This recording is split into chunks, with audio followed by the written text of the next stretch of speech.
1-year state of national calamity inaasahang magpapabilis ng pag-asaayos at pagbabalik sa normal na pamumuhay ng mga biktima ng kalamidad. Detalye ng balitang yan mula kay Rajuman Conde-Batac. RMN Live Report!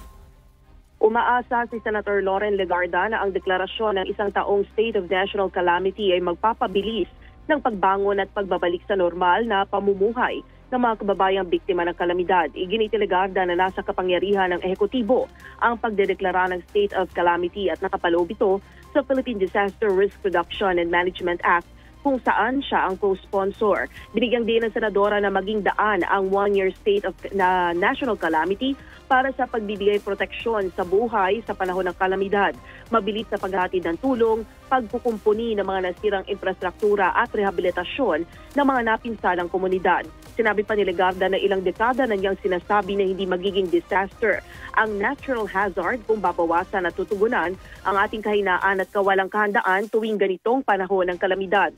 Tinukoy ng mambabatas na consistent ang Pilipinas na nangunguna sa World Risk Index pero hindi anya ito dapat maging normal sa atin. Kinalampag din ni Legarda na dapat mapanumbalik ang ating ecosystem at mapalakas ang local resilience para hindi laging nagre-resulta ng mga pagkasawi at pagkasira ng kabuhayan kapag may tumatamang bagyo sa bansa.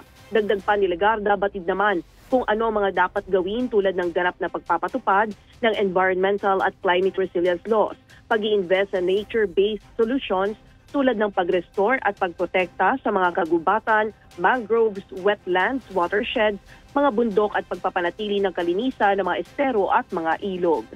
Kasama mo sa DZXL RMN Manila, Rajuman Conde-Batac, Tatak, RMN.